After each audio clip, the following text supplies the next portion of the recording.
What's up, everybody? Welcome back to the Barefoot Garage, and today we are finally fixing the swing arm bushings on my Porsche 914.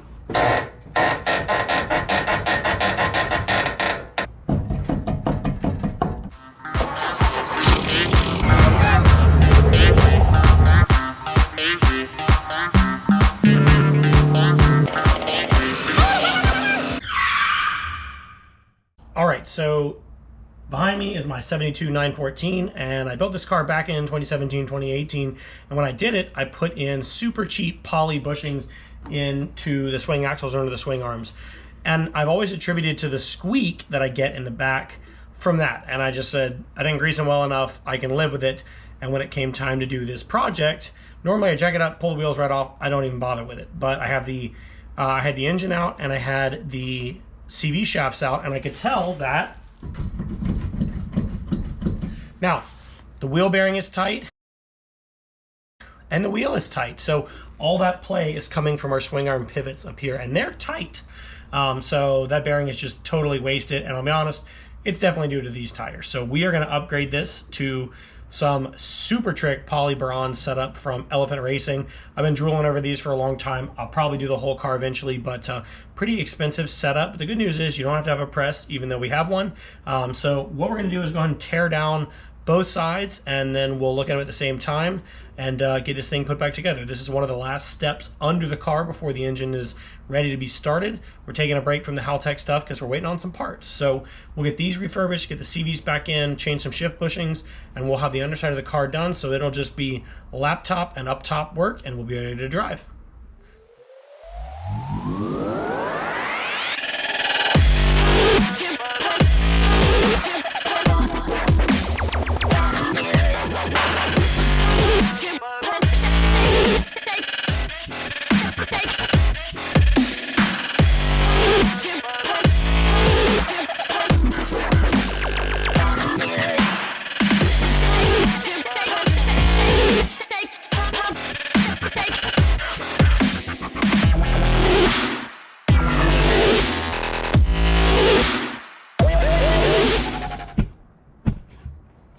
All right, let's take a look at all the steps. My car has only one or two differences. Biggest one being that I have studs. If you are not a purist, this is one of my favorite upgrades I've done to the car. It's easy. In my opinion, it's a little safer and a little stronger, and I hated those stupid little bolts because now it just sits here. This side did not have nearly as much wobble, but as I took the other side apart, I found we need a wheel bearing, so we'll probably end up doing some wheel bearings too. Now that we've gotten the wheel off, there's a couple of things we got to get out of the way. So essentially, what you're trying to get to is right here, our swing arm or swing axle.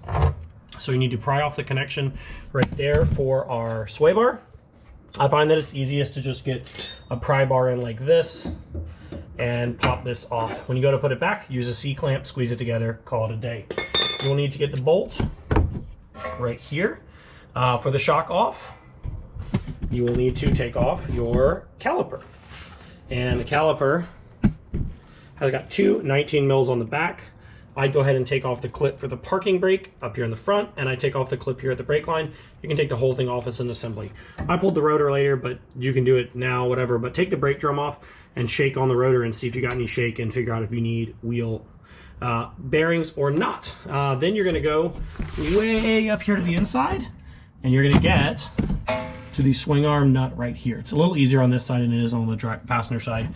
And don't even worry about this one, because from underneath you can zip this off with three 19mm bolts. So we're gonna go ahead and knock this side out, and then we'll put them up on the bench and show you what we're dealing with. All right, I got both sides up on the bench, and fortunately, unfortunately, and unsurprisingly, I found that the wheel bearings are shot. I don't know if you guys can see that, but the wheel bearings are pretty much toast on both sides. It is not surprising. I have never changed them. They're probably old. So that's going to get done. I've got to get those ordered. But let's take a look at the passenger side swing arm bushing. You can probably tell that that's bearing has been letting some of its stuff out. It's pretty wet over there. So these are my pivots.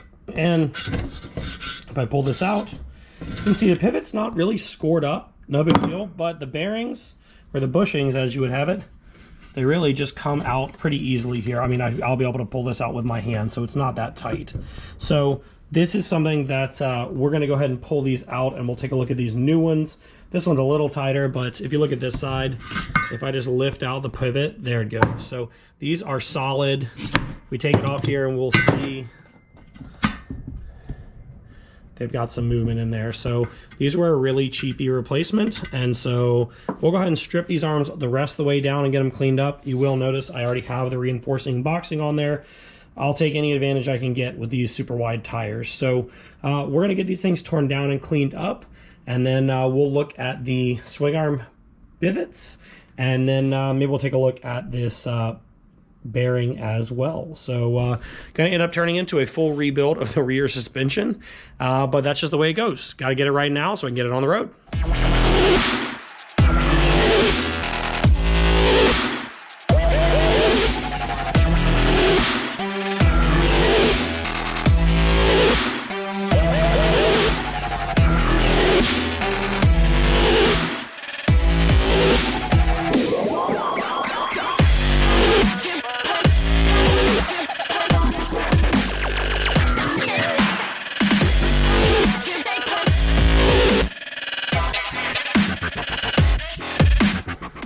All right, swing arms all cleaned up. So I did get some new bearings. I actually bought Timken bearings from my local parts store. They were able to get it same day, which was awesome.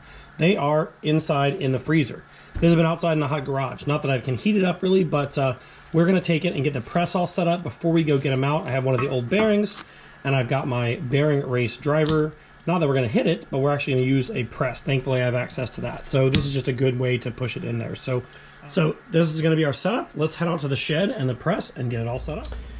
So this is my press setup. It is the cheapest press you can get at Harbor Freight. Big surprise. It's a 12-ton deal, and I have it out in my back building here in my shed. And I've just kind of got it mocked up here. So I'm going to use one of the blocks on the back, lay it on the front. I'm using that retainer without the handle, and I have an old bearing just to kind of make sure that it gets squared up. So we're going to run inside, grab a new bearing, and get it pressed in. Let's go.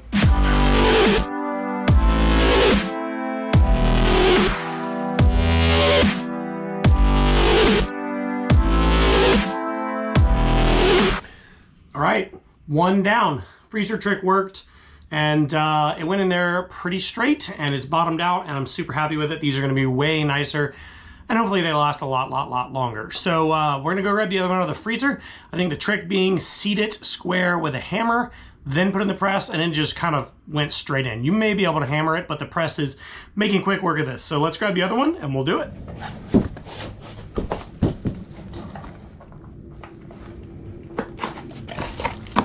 All right, fresh out of the freezer. It's hot in Florida, so you can see it's starting to condensate pretty quick here. So I'm gonna get this in here as square as I can. I'm gonna get this guy and try to give it a tap down in there using my dead blow. Not quite square. Get that thing squared back up. I think that's gonna get us in a good place. Get it up on the press.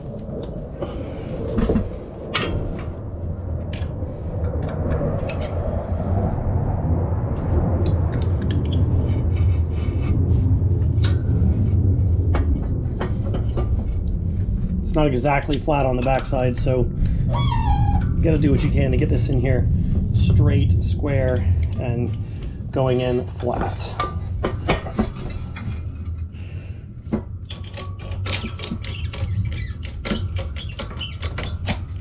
You'll hear it pop right down.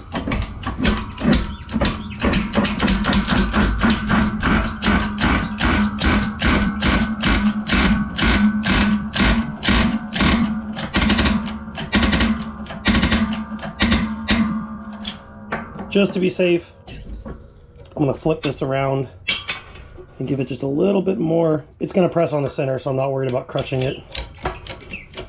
And you can feel when it bottoms.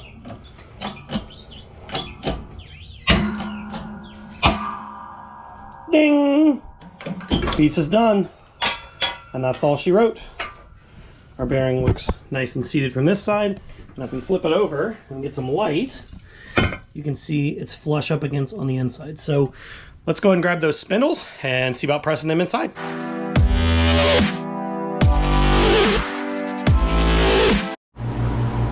All right, pro tip.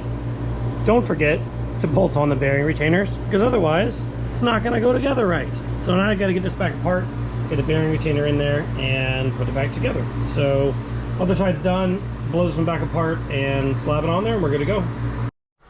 All right, so after I forgot the retainers, I had to pull these back out and they feel really good now. They have just the tiniest bit of movement, and I think that's just kind of how the bearing works. If you look at the old bearing, you can see the inner has two sides and they actually are not joined. You can see that gap. I can close it or I can open it back up. So what is happening is as I'm pressing in the stub, this side is pushing in and this side is pushing out. And as they spread apart, it gives you a lot more play in here. So what I actually did was knocked it in and then went from the back side, took my socket and actually tapped right here to tighten them back together. And it made it way tighter. That tightened up all my slack. I'm not gonna say that's the right way to do it, but that's how I did it. I have no idea if you can get a bearing that doesn't have that deal in there, but that has given me a nice set. Now it's time to take a look at the sweet new parts from Elephant Racing. Now that we've dealt with those wheel bearings and they seem good to go, let's take a look at our swing arm pivots.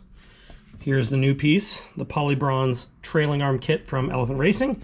Here is the old one. You can see these old bushings go a little further. The diameter stays large on this, but they're a lot thinner in my opinion, and they don't fit very good. So we're gonna get rid of these and we'll take a look at the new piece. So new washers, nuts, completely new pivot. These poly encased bronze bushings on both ends, which turn super freely. And the coolest thing about these guys is that they are going to be set up to be greasable. So no more squeaky suspension. If you look down inside there, you can see some greasing grooves. So what we'll do is once we get it on the trailing arm, we'll drill a hole, tap it, and put a grease fitting in. So you're going to get two setups like this with the washers, the bushings, the pivots, and you're going to get some M6 by 0.75 grease fittings. Now, this is a very unusual tap size that I don't have, so I am going to just use some quarter 28 45 degree grease fittings for this. So if you have that tap, great. If you don't, something like this. So other than that, you will need the stuff for your tap and your drill, something to write with, mark with. You will need something to tighten your grease fittings with. A pair of calipers is helpful. A torque wrench with your 22mm socket to torque this down. So let's take a look at pushing the bearings in, which is the super easy part of pushing the bushings in. And then we'll start marking and drilling those holes. So I have my two poly bronze bushings here, and we will bring over our driver's side swing arm or trailing arm. These should fit tightly in here is what they say. They do say that you can use a little bit of sealant, or I guess they say adhesive caulk, to make sure that they fit tight, but mine fit tight. They said don't press it, just do it by hand, and they should not turn. That's so nice, and I can tell that that's already gonna be a ton better. So let's flip it over, and we'll slide our other side in.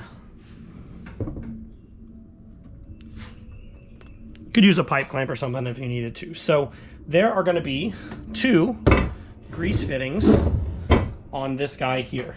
We're gonna have one right here and one right here. So I like to take a piece of tape and just make it easy to see what I'm working with on these black painted arms. I've already done the reinforcement, I've cleaned them, I've painted them, so they're in good shape. They just need to be cleaned up. So what they want you to do is measure in 5/16 of an inch, and they show it with a tape measure, and honestly I think there's a little bit better way. So my calipers have the pokey end, and I poked it in the end until I got to the first circular groove. So there's one circular groove and then there's two that I would call elliptical. And then from here I can just take this, put it flat on the outside,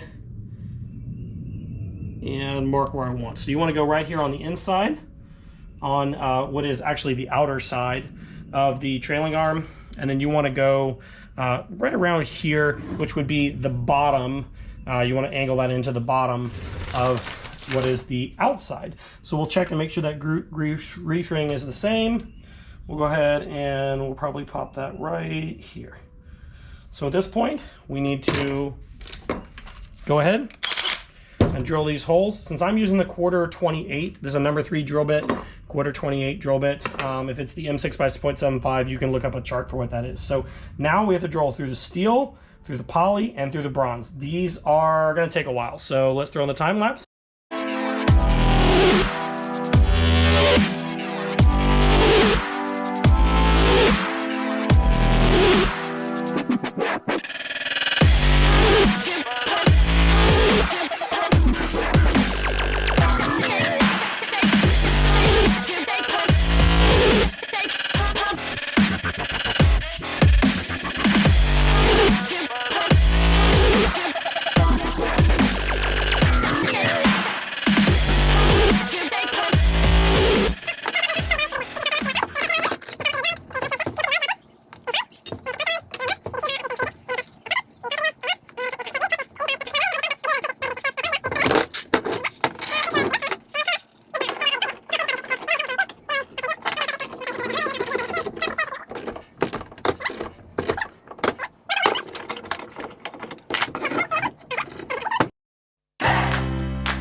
Okay, we are all buttoned up on this side. So a couple of things to keep in mind.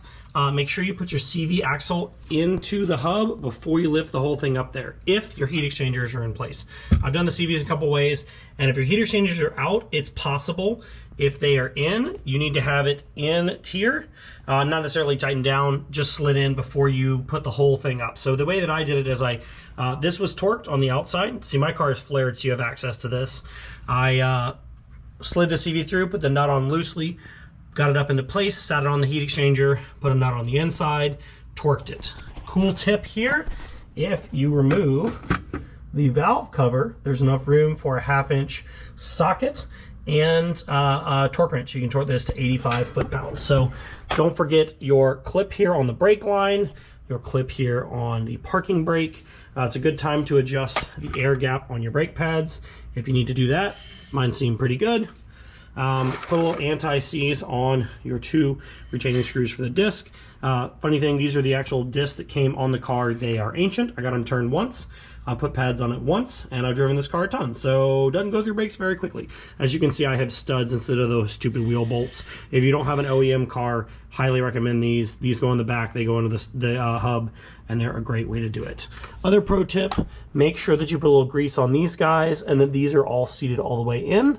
And when you put your sway bar bushings on there, drill a little hole in the backside so there's no vacuum, and use your C-clamp and clamp it together. I trashed several of these before I figured out that as I pushed it together with a little grease on there, it was creating a vacuum and it just wasn't happening. So put a little air hole in the backside, and that will help you a ton. So that's going to do it for the Barefoot Garage tonight. Make sure that you follow along closely for the install of those wheel bearings, as well as those really awesome Polybronze sway bar bushings. I'll put links to both of those in the description below. Stay tuned to the Barefoot Garage between episodes at Barefoot Garage Jacks, and get out there and work on your 914.